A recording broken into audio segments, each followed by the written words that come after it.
നമസ്കാരം. ഫണ്ട് 360 പുതിയൊരു അധ്യായത്തിലേക്ക് സ്വാഗതം. നമ്മുടെ ഇന്നത്തെ വിഷയം കുറച്ച് ദിവസങ്ങളായിട്ട് എല്ലാവരും ചോദിച്ചുകൊണ്ടിരിക്കുന്ന ഒരു വിഷയമാണ്. മറ്റൊന്നുമല്ല, നമുക്ക് വളരെ പോസിറ്റീവായിട്ടുള്ള കുറേ കാര്യങ്ങളൊക്കെ നമ്മുടെ മാർക്കറ്റിലേക്ക് വന്നുകൊണ്ടിരിക്കുന്നുണ്ട്. പക്ഷെ എന്തുകൊണ്ട് മാർക്കറ്റ് അതിനനുസരിച്ചുള്ള ഒരു ബുള്ളിഷ്നെസ് കാണിക്കുന്നില്ല? അത്ര ഒരു ഊർജ്ജസ്വലത മാർക്കറ്റ് എന്തുകൊണ്ട് കാണിക്കുന്നില്ല? അതിനു പകരം മാർക്കറ്റ് ആണെങ്കിൽ ഒരു 1-2 ദിവസം മുകളിലേക്ക് കയറിയാൽ പിന്നെ ഒരു 3-4 ദിവസം താഴേക്ക് അതേപോലെ തന്നെ ഇറങ്ങുന്ന ഒരു പ്രവണതയാണ് കാണിക്കുന്നത്. പണ്ടത്തെ പോലത്തെ ഒരു ബുൾ റാലി വളരെ നല്ല ന്യൂസുകൾ വന്നിട്ടും എന്തുകൊണ്ട് നടക്കുന്നില്ല? ഇവയൊക്കെയാണ് ഇന്നത്തെ ഈ വീഡിയോയുടെ പ്രതിപാദന വിഷയം. നമുക്കറിയുന്ന പോലെ തന്നെ വളരെ പോസിറ്റീവായിട്ടുള്ള കുറേ കാര്യങ്ങൾ കഴിഞ്ഞ ഒരു 1-2 മാസങ്ങൾക്കുള്ളിൽ വന്നിട്ടുണ്ട്. ഉദാഹരണമായിട്ട് പറയുകയാണെങ്കിൽ FIIs ഇൻട്രസ്റ്റ്, അതായത് വിദേശ നിക്ഷേപകരുടെ ഒരു ഇൻട്രസ്റ്റ്, ഇന്ത്യൻ മാർക്കറ്റിലുള്ള ഇൻട്രസ്റ്റ് മടങ്ങി വന്നു എന്ന് വേണം നമുക്ക് കരുതാൻ വേണ്ടിയിട്ട്. ഡേറ്റ ഏതാണ് പറയുന്നത്?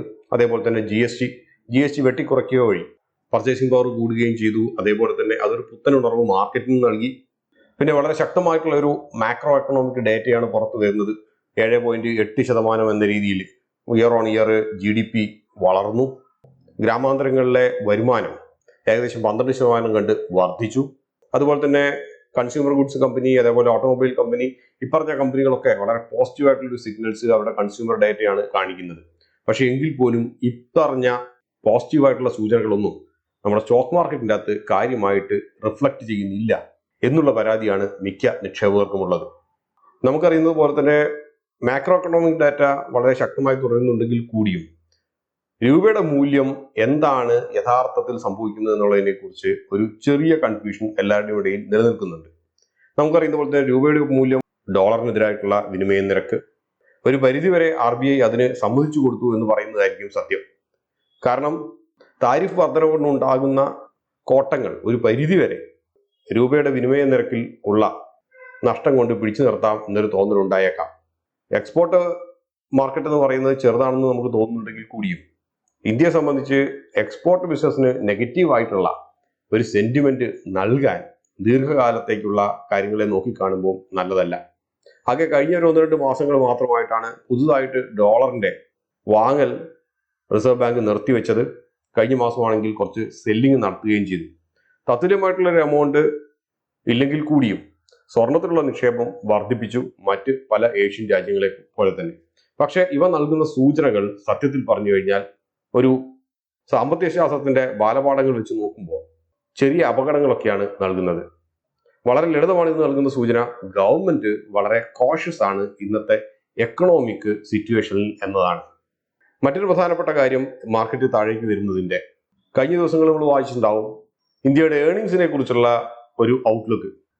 അതായത് നമ്മൾ പ്രതീക്ഷിക്കുന്നത് പോലത്തെ വലിയൊരു ഏർണിങ്സ് ഒന്നും അടുത്ത ക്വാർട്ടറിൽ മുൻനിര കമ്പനികളൊന്നും കാഴ്ചവെക്കാൻ സാധ്യതയില്ല എന്നുള്ളത്. കാരണം ഇതൊരു വലിയൊരു കുതിച്ചുചാട്ടമായിരിക്കുമെന്ന് നമ്മൾ പ്രതീക്ഷിച്ചത് GST മുകളിലാണ്. പക്ഷേ GST മുകളിലുള്ള ഈ ഒരു നേട്ടം അത് വിചാരിക്കുന്നത്ര കാര്യമായിട്ട് കമ്പനികളുടെ ഏർണിങ്സിന്റെ മുകളിൽ പ്രതിഫലിക്കില്ല എന്നുള്ളതാണ് ഇപ്പോൾ പറയുന്നത്. അതുകൊണ്ട് തന്നെ മാർക്കറ്റ് വലിയൊരു പരിധി വരെ കുറച്ചൊക്കെ ഒന്ന് കോഷ്യസ് ആണ്, കുറച്ചൊന്ന് സൂക്ഷിച്ചാണ് മുമ്പോട്ട് പോകാൻ വേണ്ടി നിൽക്കുന്നത്.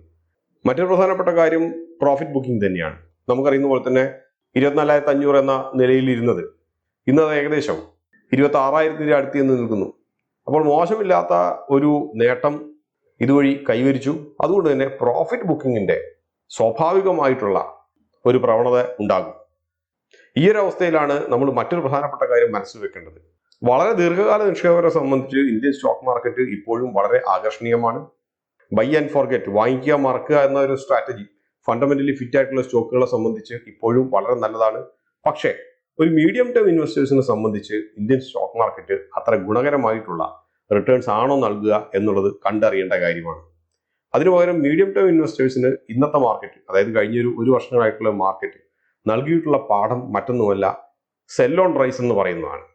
അതായത് നിശ്ചിതമായിട്ടുള്ള ഒരു ലാഭം ലഭിച്ചു കഴിഞ്ഞാൽ അതിൻ്റെ അകത്ത് നിന്ന് എക്സിറ്റ് ചെയ്യുക, തിരിച്ചു വീണ്ടും താഴേക്ക് വരും എന്നുള്ളൊരു പാഠമാണ്.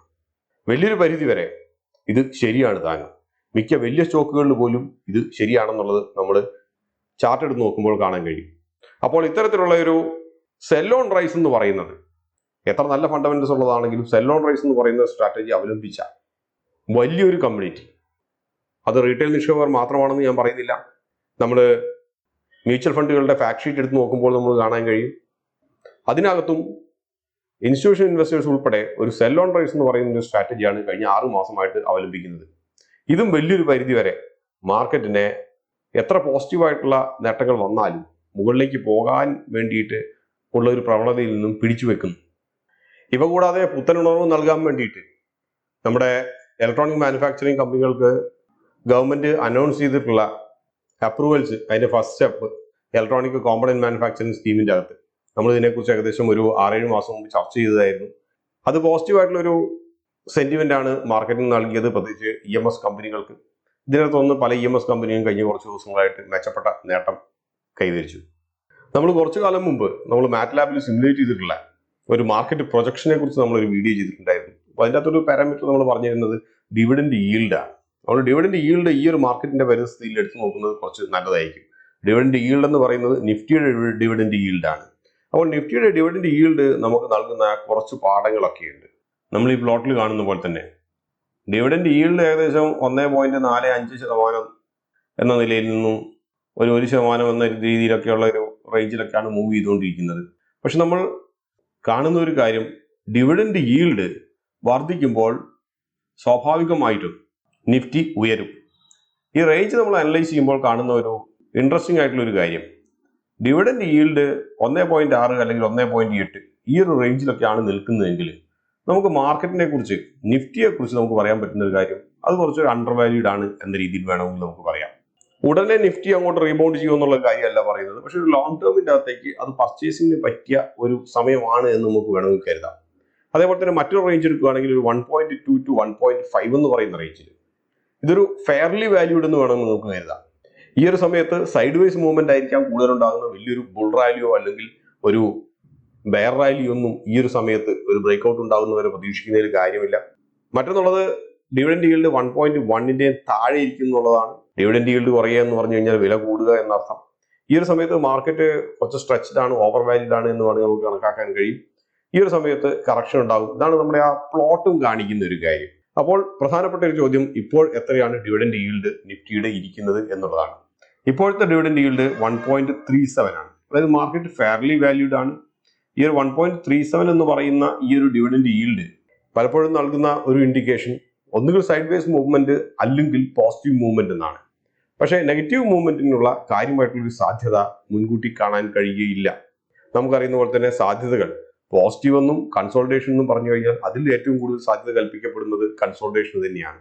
അതുകൊണ്ട് തന്നെ ഡിവിഡൻഡ് ഈൽഡ് ഒരു 1.5 എത്തിക്കഴിഞ്ഞാൽ മാർക്കറ്റിന്റെ തുടർന്നുള്ള ഒരു മുകളിലേക്ക് ഒരു മൂവ്മെന്റ് നമുക്ക് പ്രതീക്ഷിക്കാവുന്നതാണ്. ഈ പറഞ്ഞ കാര്യങ്ങളൊക്കെ ഒരു ലോങ് ടേം, ഒരു 1 to 2 ഇയർ എന്ന് പറയുന്ന ഒരു ടൈം ഹൊറൈസൺ നോക്കുന്നവരെ സംബന്ധിച്ചുള്ള ഒരു കാര്യമാണ്. നാളെ മാർക്കറ്റ് എന്ത് സംഭവിക്കും, മറ്റന്നാൾ എന്ത് മാർക്കറ്റ് സംഭവിക്കും എന്നൊക്കെ ചോദിച്ചു കഴിഞ്ഞാൽ ആ തരത്തിലുള്ള ഒരു പ്രവചനം നടത്തുക പലപ്പോഴും അത്ര ഒരു എളുപ്പമല്ല. അക്കാര്യം കൂടി മനസ്സിൽ വെക്കുക.